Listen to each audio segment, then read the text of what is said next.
सुप्रभात विद्यार्थी मुलांनो. आज आपली शाळा बंद आहे, पण आपलं शिक्षण चालू आहे.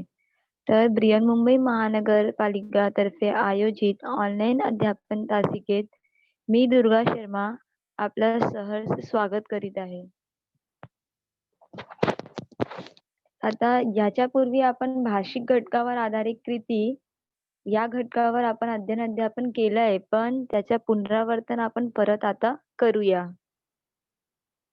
आता आपला व्याकरण विभाग आपला त्या विभाग 4 आहे व्याकरण विभाग. तो 8 गुणांचा येत असतो आणि त्याचा मधला शब्दसंपत्ती या उपघटकावर 4 गुण असतात आणि त्याचा आज आपण अध्यापन करणार आहोत. बघा हा खूप महत्त्वाचा भाग आहे. का? तर या व्याकरण घटकामध्ये तुम्हाला कमी मेहनतमध्ये जास्त गुण मिळवता येते. तर या घटकावर तुम्हाला लक्ष द्यायची खूप गरज आहे. याच्यापूर्वी पण मी तुम्हाला सांगितलं होतं, की या भागामध्ये तुम्हाला कमी कमी वेळेत आणि कमी मेहनतमध्ये, कमी परिश्रममध्ये जास्त गुण मिळवता येते. म्हणून या घटकामध्ये तुम्हाला जास्त लक्ष द्यायची गरज आहे. कारण तुम्ही ह्या घटकामधून जास्त गुण तुम्हाला मिळवता येते. आता शब्दसंपत्तीमध्ये आपण कोणकोणत्या उपघटकावर बघूया. समानार्थी शब्द, विरुद्धार्थी शब्द, तिसरा आहे वचन, त्याच्यामध्ये एकवचन आणि अनेकवचन असतील. चौथा आहे शब्दसमूहाबद्दल एक शब्द लिहिणे आणि पाचवा आहे लिंग बदलणे. यापैकी कोणत्याही 4 घटकावर 1-1 गुणांच्या 4 कृती विचारल्या जातील. बघा असा 5 कृती तुम्हाला करायला येईल आणि त्या 5 कृतीमधील तुम्हाला 4 चूज करायच्या आहे आणि त्या 4 वरती तुम्हाला 1-1 गुण भेटेल. आता याचा आपण बघूया विस्तारित रूपामध्ये.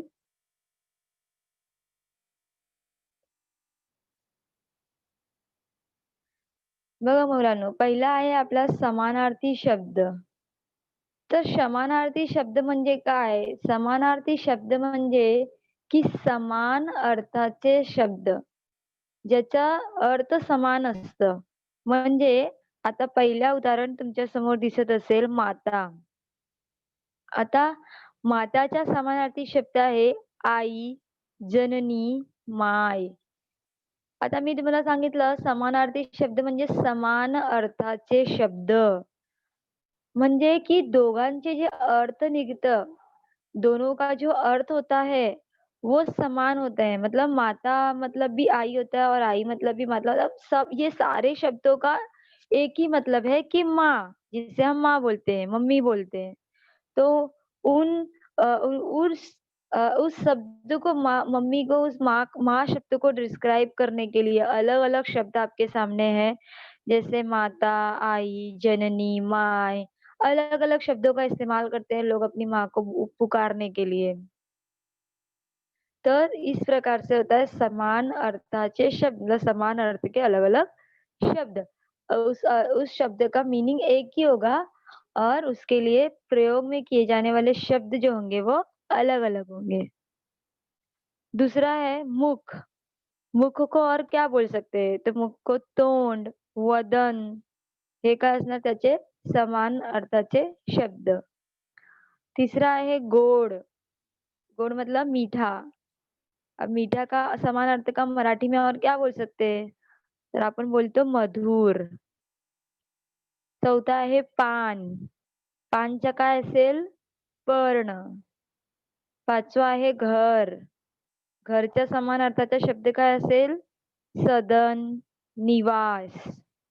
छठवा आहे काया. कायाला आपण काय म्हणतो? शरीर, देह. बघा शरीर, देह, काया हे एकच अर्थाचे शब्द आहे. सातवा आहे हजेरी. हजेरीला काय? हजेरीचे समानार्थी शब्द उपस्थिती. आठवा आहे आकाश. आकाशच्या समानार्थी शब्द आभाळ, गगन. 9वा आहे पाऊस. पाऊस मतलब बारिश आणि त्याला समानार्थी शब्द आहे पर्जन्य, वर्षा. लेकिन बारिश आप लिखोगे तो वो गलत हो जाएगा क्योंकि वो क्या है? हिंदी है. तो उसका समानार्थी शब्द होगा पर्जन्य आणि वर्षा. 10वा आहे काठ. काठ मतलब जो हम लोग बोलते हैं ना बाण बोलते हैं हम लोग जो हिंदी में, तो उसे मराठी में बोलते तीर. काठ का तीर. 11वां है देव. देव का समानार्थी शब्द ईश्वर, प्रभु. अब आप यहाँ भगवान लिखोगे तो वो अलग हो जाएगा, वो हिंदी हो जाएगा. 12वां आहे भक्कम. भक्कम का मतलब एकदम मजबूत. म्हणजे तो खूप भारी भक्कम होता. मतलब वो एकदम मजबूत था. 13वा आहे झरा. झराचा असेल निर्झर. 14वा आहे संधी. संधीचा असेल मौका. संधि मतलब आपको एक चांस मिलता है करने के लिए, जैसे हम लोग मौका. मौका लिखोगे तो वो हिंदी हो जाएगा और मौका मराठी. 15वा आहे सावली. सावलीचा असेल छाया. 16वा आहे गाणे. गाण्याच्या समानार्थी गीत. 17वा आहे 17वा आहे सागर. सागरच्या समानार्थी शब्द समुद्र, रत्नाकर. बघा अशा प्रकारे याचे अर्थ जे आहे ते समान असतात. मतलब एक ही मतलब एक चीज़ आप कोई बोलना चाहते हो और उसके लिए अलग-अलग शब्द हैं. तो वो होते हैं समानार्थी शब्द. अभी 18वां है नदी. नदीचा आहे सरिता, तटिनी. 19वां है नखरा. नखरा का तोरा, ऐट. मतलब बोलते हैं ना उसका बहुत नखरा है. त्याला खूपच ऐट आहे. 30वां है पोपट. पोपट का है पोपट मतलब जिसे अपना ये मिट्ठू, उसका है पैरट.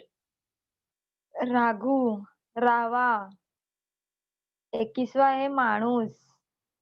माणूस का है मानव. 22वां है नवरा. नवरा का है पती, कांत. 23वां है बायको. बायको का है पत्नी, कांता. 24वां है दंगा. दंगा का है मस्ती. 25वां है गडद. गडदचा है भड़क, मतलब एकदम डार्क. जैसा अभी आपको दिख रहा है ना ग्रीन कलर डार्क, वो डार्क. 26वां है मयूर. मयूर का होगा मोर. 27वां है धाकटा. धाकटा का हो जाएगा लहान. 28वां है कर्ण. कर्ण का हो जाएगा कान. 29वां है इलाज. इलाज का हो जाएगा उपाय. 30वां है बातमी. बातमी का हो जाएगा वार्ता. जब आप लिखते हो ना बातमी लेखन तो लिखते हैं ना वार्ताहराकडून, मतलब जहाँ जिसने आपको वही न्यूज़ दी है. 31वां है खड़तर. खड़तर का हो जाएगा बिकट. 32वां है वेदना. वेदना का हो जाएगा यातना. 33वां है अखेर. अखेर मतलब एकदम लास्ट, आखिर वो हुआ ही, म्हणजे शेवट. शेवट मतलब एकदम लास्ट. शेवटी ते करायलाच लागलं. 34वां है ठंडी. ठंडी का होगा गारठा. इधर गारठा लिखा है पर वो होगा गारठा. 35वां है विलंब. विलंब का होगा उशीर, मतलब खूप विलंब होता है, मुझे बहुत लेट हो रहा है. इस प्रकार से क्या है, ये समानार्थी शब्द म्हणजे समान अर्थाचे शब्द. आता तुमच्या समोर दिसत आहे विरुद्धार्थी शब्द. अभी देखो समानार्थी शब्द म्हणजे ते समान अर्थाचे शब्द होते आणि विरुद्धार्थी शब्द म्हणजे त्याचे विरुद्ध अर्थाचे शब्द मतलब बिल्कुल अपोजिट उसके बिल्कुल उल्टा मतलब अगर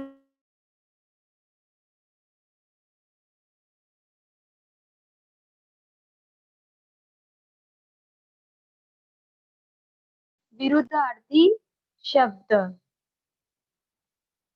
आता बघा विरुद्धार्थी शब्द मधला आपला पहिला आहे कौतुक कौतुक मतलब उसकी बढ़ाई करना मतलब उसकी बहुत बढ़ाई करना वो बहुत अच्छा बच्चा है आणि आता त्याच्या विरुद्ध अर्थाचा शब्द कोणता असेल तर आहे निंदा निंदा मतलब की एकदम बुराई करना आता दुसरा आहे सार्वजनिक सार्वजनिक मतलब कि जो सभी के लिए हो बोलते ना ये सार्वजनिक है इस पे सबका अधिकार है ये सार्वजनिक वॉश बाथरूम है इस पे सबका अधिकार है ये सार्वजनिक प्लेस है तो जो सभी के लिए हो ऐसा नहीं है कि वहां सिर्फ अमीर लोग ही आ सकते हैं वहां सिर्फ गरीब लोग ही जा सकते हैं ऐसा नहीं जो सबके लिए हो यहाँ कोई भी जा सकता है तो उसे बोलते हैं हम सार्वजनिक आणि त्याच्या विरुद्ध अर्थाचे असेल तर खाजगी खाजगी मतलब जो जो खुद का हो जैसे बोलेंगे माझ्या घर काय सार्वजनिक नाही सगळे येतात मतलब मेरा घर सार्वजनिक नहीं है खाजगी है, मतलब खुद का घर है वो सिर्फ मेरा वहां पे अधिकार चलेगा ऐसा तर त्याला आपण बोलतो खाजगी तीसरा है फर्क फर्क मतलब उसमें डिफरेंट अलग अलग उसमें और उसमें बहुत अंतर है उसे हम लोग मराठी में बोलते हैं फर्क और उसका विरुद्धार्थी हो जाएगा साम्य साम्य मतलब दोनों में बिल्कुल भी समानता है अंतर नहीं है चौथा है परका परका मतलब कि जो पराया और उसका विरुद्धार्थी जाएगा आपला आपला मतलब कि वो अपना है पांचवा है प्रवाही प्रवाही मतलब कि एक दिशा में जो पानी बहता रहता है मतलब प्रवाह उसकी उसका प्रवाह चालू है वो रुका हुआ नहीं है थमा हुआ नहीं है आणि त्याच्या विरुद्ध आहे अप्रवाही अप्रवाही मतलब जो वो कंटिन्यू नहीं चलता है त्याच्यानंतर आहे कायम कायम मतलब हमेशा के लिए आणि त्याच्या विरुद्ध अर्थ आहे तात्पुरते तात्पुरते मतलब कि सिर्फ उसी समय के लिए त्याच्यानंतर आहे पात्र पात्र मतलब कि वो उस चीज के लिए योग्य है उसके अंदर वो क्षमता है आणि अपात्र अपात्र मतलब उस चीज के लिए उसमें क्षमता नहीं है उसके बाद है गुण गुण मतलब आप सभी को पता है कि जिसके अंदर वो सारी चीजें वो करने की क्षमता वो करने का गुण उसके अंतर्गत होता है और अवगुण अवगुण मतलब वो सारे गुण उसमें नहीं है त्याच्यानंतर आहे पाप पाप मतलब गंदे काम करना आणि पुण्य पुण्य मतलब अच्छे काम करना त्याच्यानंतर आहे उपकार उपकार मतलब भलाई का काम करना बिना कुछ लिए लोगों की मदद करना उसके बाद उसका विरुद्धार्थी शब्द है अपकार अपकार मतलब कि लोगों की भलाई नहीं करना उसके बाद है विश्वास विश्वास मतलब भरोसा जो आप सभी को पता है और उसका विरुद्ध हो जाएगा अविश्वास त्याच्यानंतर आहे गर्द गर्द मतलब कि एकदम डार्क एकदम गाढ़ा जो समानार्थी शब्द में अभी हम लोग ने देखा था और उसका विरुद्ध हो जाएगा विरल विरल मतलब एकदम हल्का फैला हुआ गर्द मतलब एकदम भक्कम भरा भरा हुआ रहता है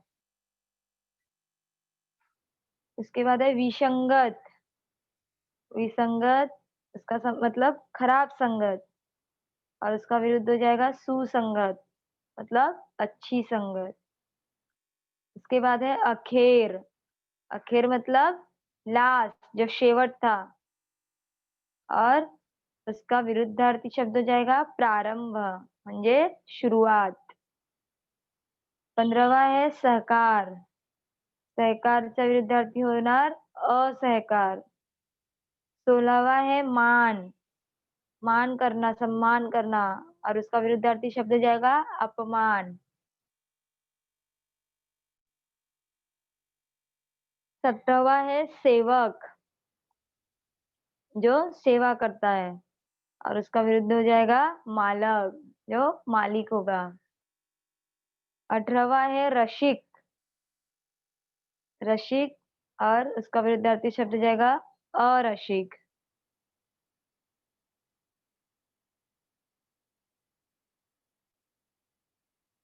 नेक्स्ट स्लाइड है। 19वां है आवड़, आवड़ मतलब जो हमें, जो आपको पसंद है और उसका विरुद्धार्थी हो जाएगा नावड़, जो पसंद नहीं है। 20वां है परवानगी, परवानगी मतलब इजाजत और उसका विरुद्धार्थी हो जाएगा मनाई। जैसे बोलते हैं ना, इथे वाहन उभे करण्याची मनाई आहे, मतलब वहां पे आप अपना वाहन खड़ा नहीं कर सकते। 21वां है धाकटा, धाकटा उसका विरुद्धार्थी हो जाएगा थोरला। उसके बाद 22वां है पास, पास का विरुद्धार्थी नापास। 23वां है उत्तीर्ण, उत्तीर्ण का विरुद्धार्थी शब्द अनुत्तीर्ण। 24वां है पायथा, पायथा का विरुद्धार्थी माथा। 25वां है शाकाहारी, शाकाहारी का विरुद्धार्थी मांसाहारी।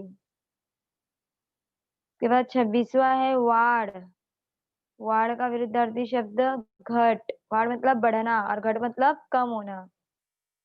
27वां है खरीदी, उसका विरुद्धार्थी हो जाएगा विक्री।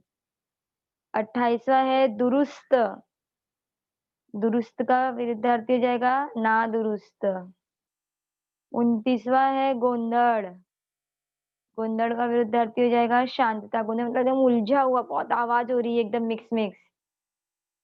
30वां है उत्तम, उत्तम का विरुद्धार्थी हो जाएगा वाइट। 31वां है रड़त, रड़त का विरुद्धार्थी हो जाएगा हसत।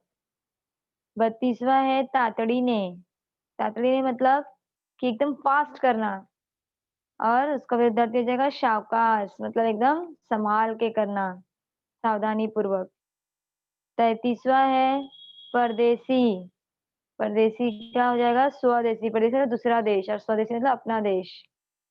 34वां है साक्षर, साक्षर का हो जाएगा निरक्षर, साक्षर मतलब पढ़ा लिखा, निरक्षर मतलब जो अनपढ़ है। 35वां है सुपीक, सुपीक का हो जाएगा नापीक। 36वां है जवाबदार, जवाबदार का हो जाएगा बेजवाबदार। इस प्रकार से ये क्या था अपना विरुद्धार्थी शब्द, जिसके अर्थ क्या होते हैं विरुद्ध होते हैं, बिल्कुल उल्टे। अब हमारा तीसरा पॉइंट है वचन। आता पहिला आपण वचनची व्याख्या बघूया। वस्तू एक आहे की अनेक आहे हे नामाच्या रूपावरून कळते, त्याला त्या नामाचे वचन असे म्हणतात। मतलब वस्तु एक है या अनेक है, यह जब हमें नाम के रूप से पता चलता है, नाम मैंने इसके पहले आपको बताया है नाम का रूप कैसा होता है, इसके पहले के ग्रामर में मैंने आपको समझाया है। तो उस नाम के रूप से जब हमें पता चलता है कि वो वस्तु एक है या अनेक है, तब हम उसे वचन कहते हैं। आता वचनाचे बघा 2 प्रकार असतात. वचनाचे खालीलप्रमाणे 2 प्रकार आहेत. तर पहिला प्रकार आहे एकवचन आणि दूसरा है अनेक वचन। वचन के 2 प्रकार है, पहला है एक वचन और दूसरा है अनेक वचन। आता एक वचन कशाला म्हणतात त्याची व्याख्या आपण बघूया. नामावरून एकाचा बोध झाल्यास त्याला एकवचन म्हणतात.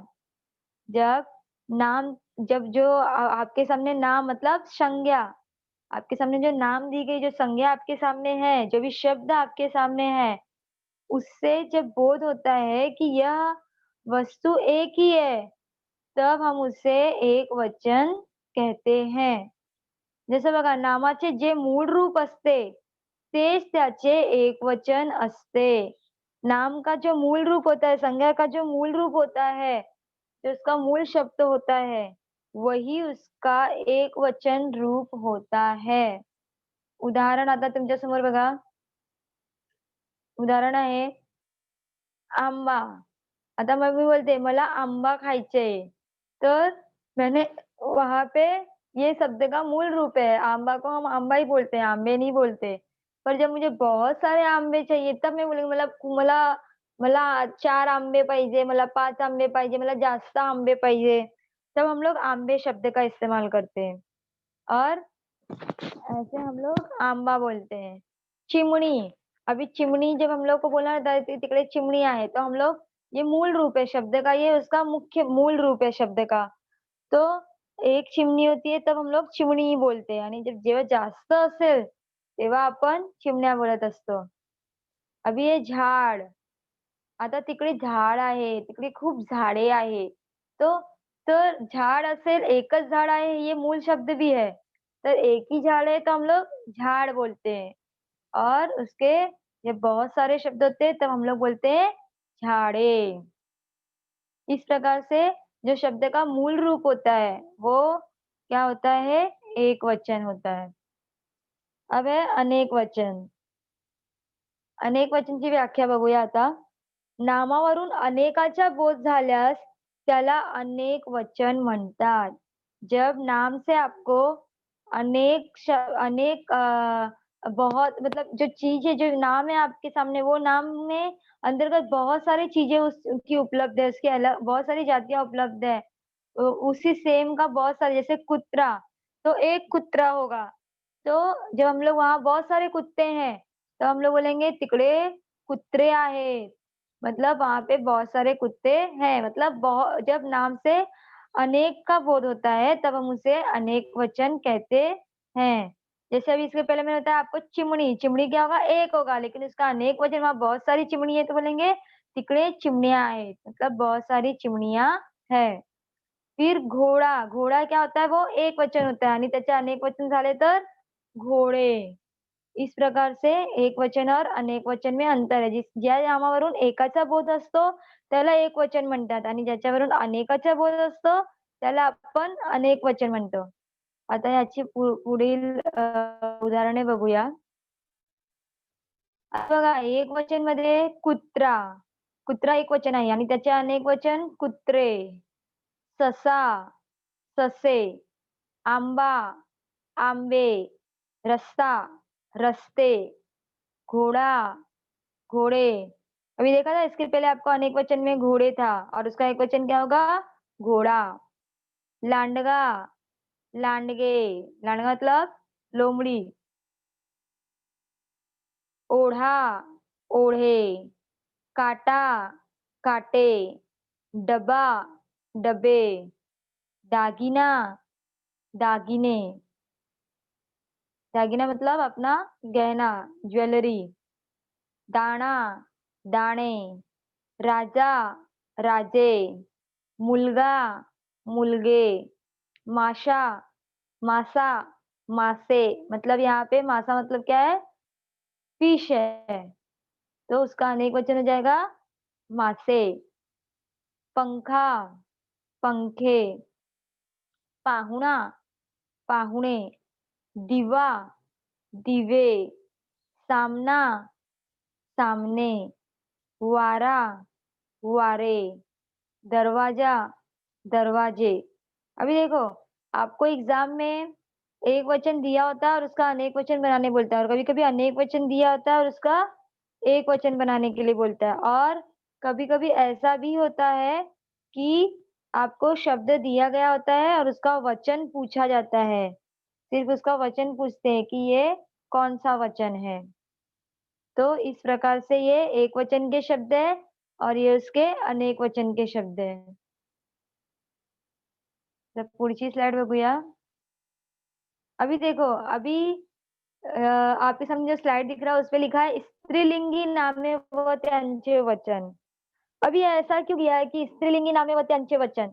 अब इसमें आपको 2 चीज़ कर सकते हो आप, इसमें 2 चीज़ की जानकारी मिलेगी. एक तो आपको पता चलेगा कि ये जो सारे नाम हैं वो स्त्रीलिंग है. जिससे कि जब आपको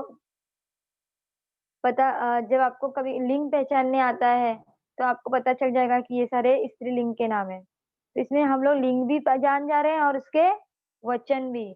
जैसे कभी-कभी कुछ-कुछ शब्द ऐसे होते हैं, जिसमें हमको पता नहीं चलता है कि ये स्त्रीलिंग है या पुरुषलिंग है। तो इसीलिए इसको अलग किया गया है, जिससे आपको आसानी से पता चले कि ये नाम स्त्रीलिंग है या पुरुषलिंग है। तो स्त्रीलिंग है नाम है, देखो अभी नदी, जैसे नदी हम लोग को नहीं पता है कि नदी स्त्रीलिंग है या पुरुषलिंग है, लेकिन अभी ये चार्ट से आपको पता चल जाएगा कि कौन कौन से नाम जो है वो स्त्रीलिंग के अंतर्गत आते हैं।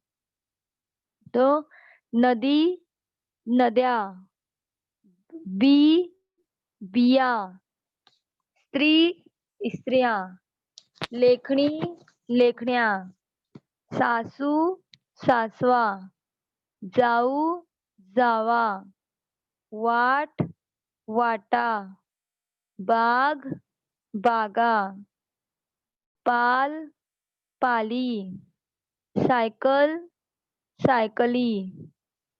तो ये सब क्या था? एक वचन के नाम, और ये जो हमने उसके अनेक वचन के नाम। इसके बाद है जमीन, जमीनी, चूक, चुका, जात, जाती, वेल, वेली, वीज, वीजा, पाटी, पाट्या, होळी, होळ्या, सनई, सनया, टोपी, टोप्या, वही, वया। देखो ये एग्जाम में आता है बहुत बार, वेल, वही, वीज, ये सारे एग्जाम में आते हैं। तो ये क्या है? एक वचन के स्त्रीलिंग नाम है और उसका आपको अनेक वचन किया गया है। अब हम देखेंगे पुल्लिंगी नामे, नपुंसकलिंगी नामे व त्यांचे वचन। नपुंसकलिंगी नामे मतलब कि जो स्त्रीलिंग भी नहीं होते और जो पुल्लिंग भी नहीं होते, वो हो जाएंगे नपुंसकलिंग नामे। तो उसके अंतर्गत पहला है आपके सामने घर, घरे, फूल, फूले, दार, दारे, शेत, शेते, वासरू, वासरे, पाखरू, पाखरे। देखो इसके पहले मैंने आपको हर एक शब्द का मीनिंग समझाया है, हर एक शब्द का अर्थ समझाया है, इसीलिए आज मैं वो एक्सप्लेनेशन नहीं दे रही हूँ। जैसे वासरू मतलब वासरू कौन हो जाएगा? गाय का जो बच्चा होता है वो वासरू। तो ऐसा हर एक शब्द का मैंने बताया था। फिर है मड़के, मड़की मतलब मटका, गाने, गानी मतलब जो गाना बोलते हैं हम लोग हिंदी में, खेड़े, खेड़ी, झाड़, झाड़े, गांव, गावे, मत, मते, डोके, डोकी, हरिण, हरणे, लाकूड, लाकडे, काम, कामे, चाक, चाके, पत्र, पत्रे, मन, मने, रोपटे, रोपटी। अब देखो ये सब क्या है? नपुंसकलिंग नाम है और ये है उनके अनेक वचन। तर पुढची स्लाइड बघूया। अभी ऐसे शब्द हम देखेंगे जिनका एक वचन भी वही शब्द होता है और अनेक वचन भी वही शब्द होता है, मतलब उसके शब्दों में अंतर नहीं होता। जैसे अभी इसके पहले हम लोग ने देखा स्त्रीलिंग नाम के जो शब्द थे उनके अनेक वचन में अंतर हो जाता है, और जैसे नदी, नद्या हो जा रहा है, बी, बिया हो जा रहा है। लेकिन अभी एक वचन कुछ ऐसे शब्द होते हैं जिनके शब्द के रूप में परिवर्तन नहीं होता है, शब्द का रूप जो होता है वो सेम होता है। तो अभी जैसे आपके सामने है देव, देव, महिला, उंदीर, कवि, भाषा, दिशा, पूजा, दासी, वधू, वस्तु, हार, कान, घाट, घास, चोर, देश, दिवस, नौकर, नियम, प्रश्न। अभी ये जो सारे शब्द थे आपके सामने, ये क्या है? इसमें इन शब्दों का एक वचन और अनेक वचन जो होगा वो सेम ही होगा। तो आप बोलोगे टीचर ये सेम है तो आप क्यों बता रहे हो? क्यों? क्योंकि कभी-कभी एग्जाम में आपको कंफ्यूज करने के लिए ऐसे प्रश्न भी आते हैं। तो आपको पता होना चाहिए कि कौन से शब्द हैं जिनका एक वचन और अनेक वचन दोनों भी सेम है। आता पुढची स्लाइड बघूया। अब देखो, अभी मैंने आपको पहले ही बोला था कि एक तो वचन बदलने आता है और या तो फिर आता है वचन पहचानने के लिए। तो आता है वचन ओळखा। देऊळ, देऊळ क्या होगा? एक वचन। अब देखो इससे पहले आपने देखा था वेल का अनेक वचन क्या था? वेली। तो वेली क्या हो जाएगा? अनेक वचन। घर, घर का क्या था अनेक वचन? घरे। तो घरे क्या हो जाएगा? अनेक वचन। शरीर एक वचन। इमारती अनेक वचन, इसका एक वचन क्या हो जाएगा? इमारत। पर्वत एक वचन। वया अनेक वचन, इसका एक वचन, इसका अनेक वचन क्या हो जाएगा? वही। फिर डोके एक वचन। रोपटी अनेक वचन। मड़के एक वचन, इसका अनेक वचन क्या हो जाएगा? मड़की। खेड़ी अनेक वचन, इसका एक वचन हो जाएगा खेड़। सनई एक वचन, इसका अनेक वचन हो जाएगा सनया। वेली अनेक वचन, इसका एक वचन क्या हो जाएगा? वेल।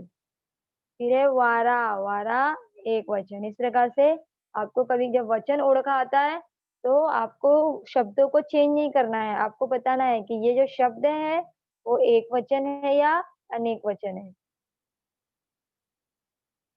अब उसके बाद है आपका शब्द समूहाबद्दल एक शब्द लिहिणे।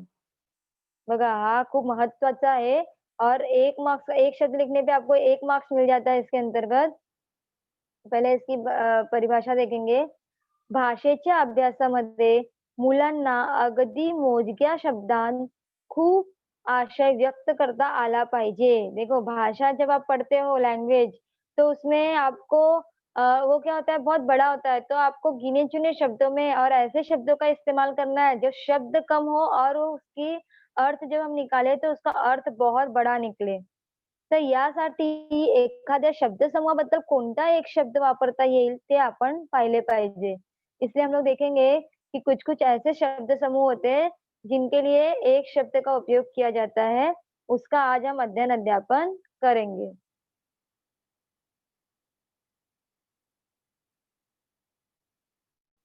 आता त्याची उदाहरणे बघूया। आईच्या वडिलांचे घर मतलब मम्मी के पापा के घर जिसको हम लोग हिंदी में बोलते हैं ननिहाल, तर त्याला आपण मराठीत म्हणतो आजोळ.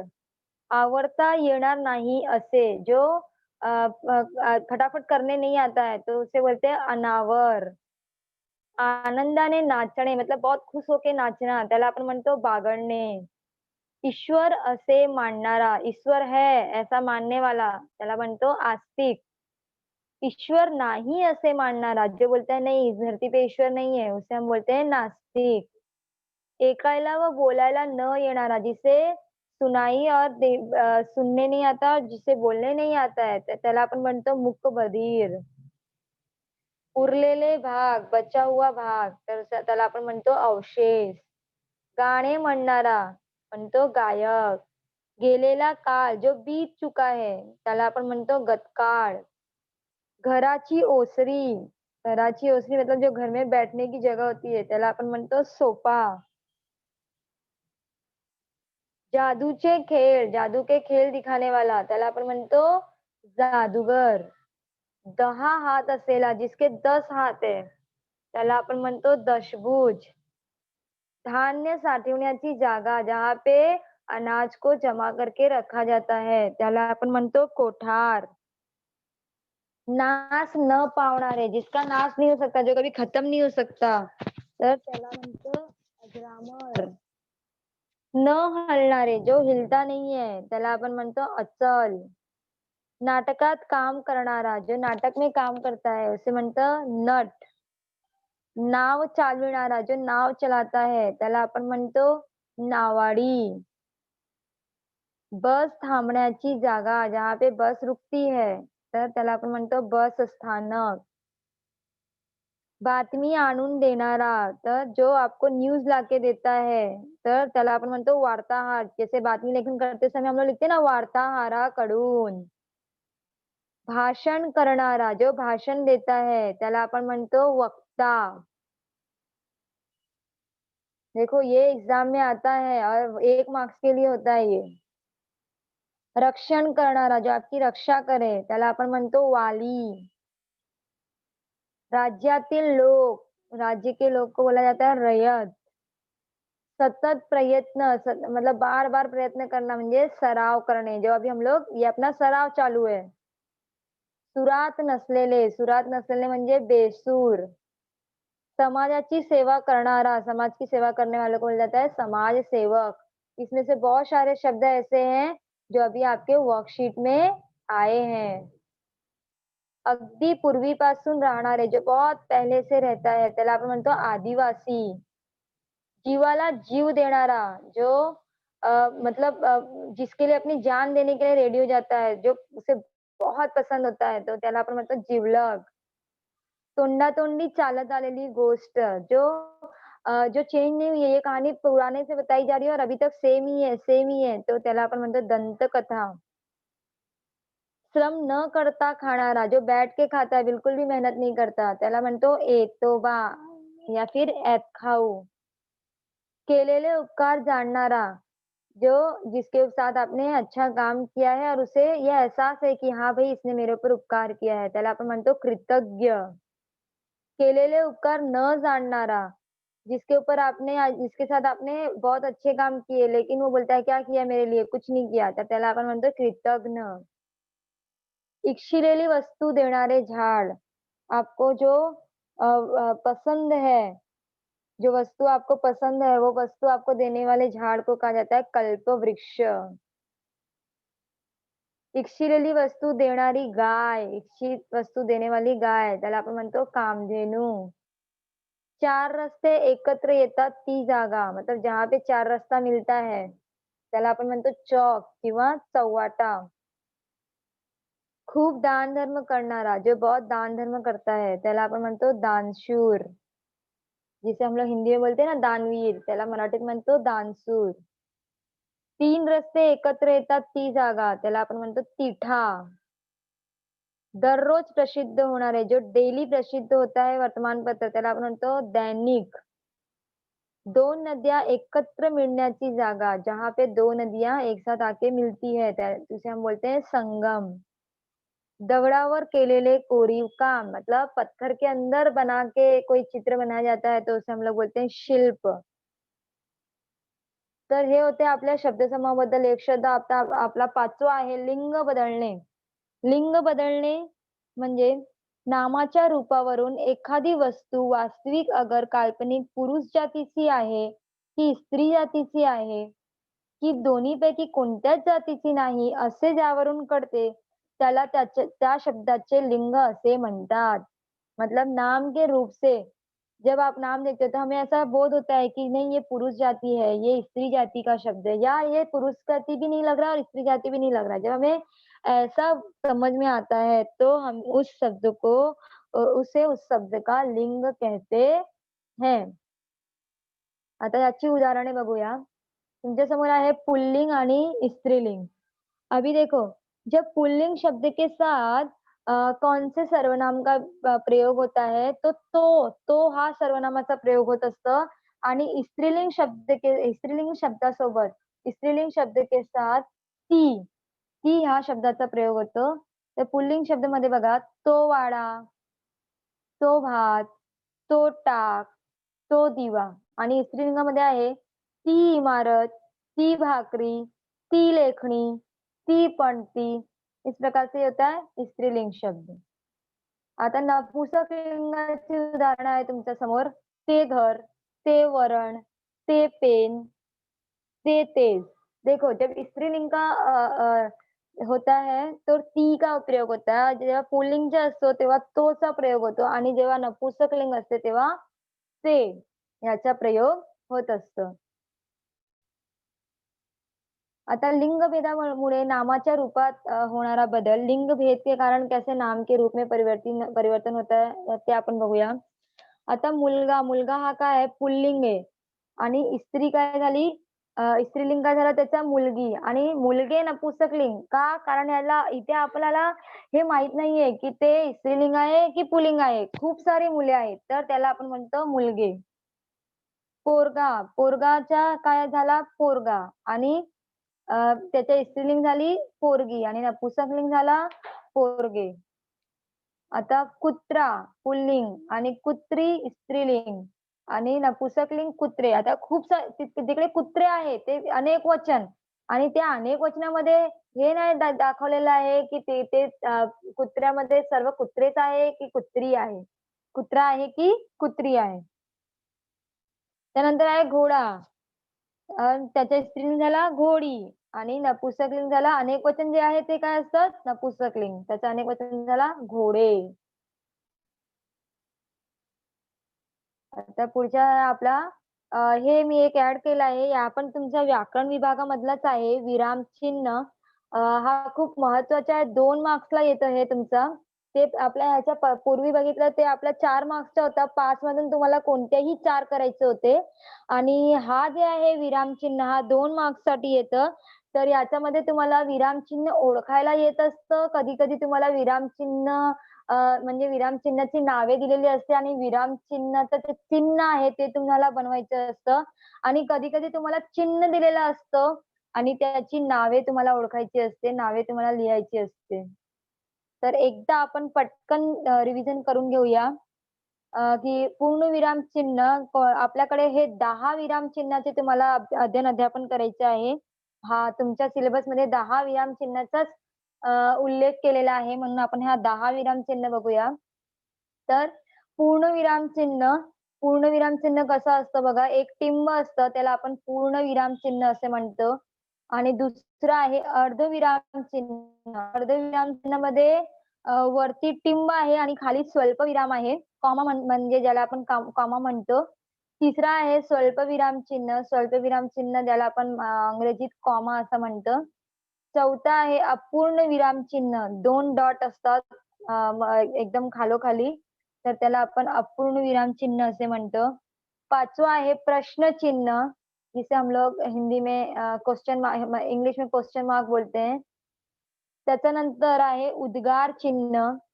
उद्गार चिन्ह ऊपर एक लाइन आने नीचे पूर्ण विराम ऐसा उद्गार चिन्ह. ये आपको चिन्ह का आकार जो है, चिन्हाचे आकार हे ओळखायची तुम्हाला खूप गरज आहे.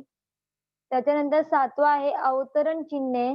अवतरण चिन्ह में 2 स्वल्प विराम रहता है और बीच में सेंटेंस उसके बाद उसका एंडिंग होता है 2 स्वल्प विराम और एक होता है 1 स्वल्प विराम और फिर एंडिंग 1 स्वल्प विराम मतलब जिससे हम लोग उसमें 2 आते हैं, दुहेरी अवतरण चिन्ह और एकेरी अवतरण चिन्ह. जहाँ 2 होता है तो उसे दुहेरी बोलते हैं और 1 होता है तो एकेरी बोलते हैं. आता 8वां आहे संयोग चिन्ह. संयोग चिन्ह में एक छोटा-सा डैश होता है. 9वां है अपसारण चिन्ह. अपसारण चिन्ह में थोड़ा-सा लॉन्ग डैश होता है जो नीचे की तरफ का होता है. उसके बाद 10वां है विकल्प चिन्ह. विकल्प मतलब कि ऑप्शन देना. तो वो क्रॉस लाइन होती है, स्लैश जिसको हम लोग बोलते हैं, क्रॉस लाइन होती है कि ये या फिर ये. तो विकल्प होता है आपके सामने चूज़ करने के लिए, तो इसके लिए उस चिन्ह का उपयोग किया जाता है. तो अशा प्रकारे ये चिन्ह है, ये चिन्ह आपको या तो नाम दिए होते हैं और चिन्ह बनाना होता है या तो फिर चिन्ह दिए होते हैं और उसका नाम आपको लिखना होता है। तो इसके आकार को पहचानना, चिन्ह के आकार को पहचानना बहुत ज़रूरी है और उसके नाम भी आपको याद होने चाहिए। इसलिए मैंने ये वाले लेक्चर में ये इंक्लूड किया है क्योंकि ये भी व्याकरण ही है, आपके व्याकरण विभाग के अंतर्गत ही आता है। तो इस प्रकार से हमारा आज का ये जो तासिका थी वो यहाँ पे समाप्त होती है। आपको जो भी प्रश्न पूछना है, तो आप पूछ सकते हो।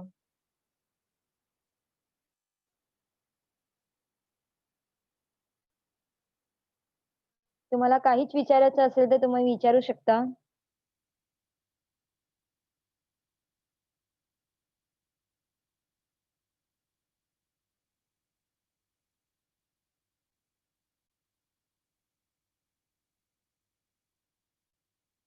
कोणाला काही विचारायचं असेल तर ते विचारू शकता.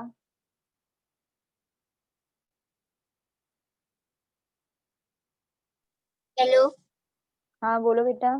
Sir, good morning. Good morning. Teacher, अवतरण चिन्ह का कहाँ यूज होता है? अवतरण चिन्ह जब भी जैसे कि जो मेन वाक्य होता है, जैसे पिताजी ने ये बोला है, तो पिताजी के द्वारा जो पिताजी ने कोई आपको मेन चीज़ बोला है, तो उस मेन चीज़ को प्रदर्शित करने के लिए उसे अवतरण चिन्ह में डाला जाता है. मीन्स अवतरण नहीं, अपसरण। अपसरण चिन्ह, ओके. जब आप सेंटेंस लिखते रहते हो, तो सेंटेंस लिख के जब आपका बीच में खत्म होने वाला रहता है और फिर आप उसको नीचे की लाइन में कंटिन्यू करने वाले होते हो, तभी उस वहाँ पे अपसरण चिन्ह का प्रयोग होता है. Okay, thank you miss. Welcome.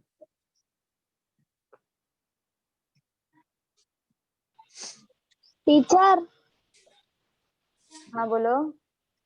Teacher exam में ये 6 ही ग्रामर आते हैं ना?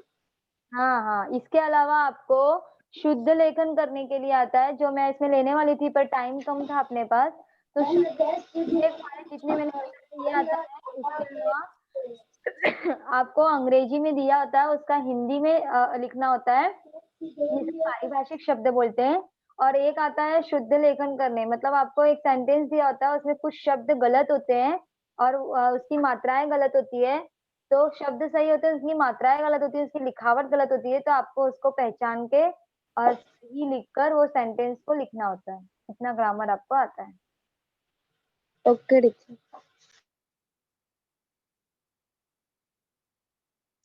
Good morning teacher. Good morning. Teacher, अपूर्ण विराम चिन्ह का उपयोग कहाँ होता है?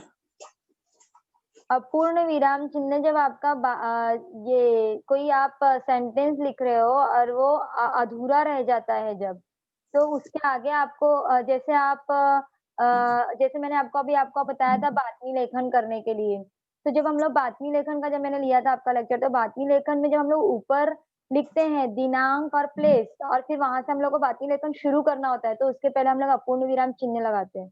तो ऐसी जगह पे अपूर्ण विराम चिन्ह का प्रयोग किया जाता है. Hello teacher. बोलो. देखो ग्रामर में आपको ये मैंने आपको ये टॉपिक आपके इसमें नहीं था पर मैंने ये लिया इसलिए क्योंकि एग्जाम में आपको इसका व्याकरण विभाग में जब आपका अपूर्ण विराम चिन्ह का लेक्चर मैंने लिया था, तो मैंने आपको पूरा डिस्क्राइब किया था कि कौन से चिन्ह का इस्तेमाल कब करना है.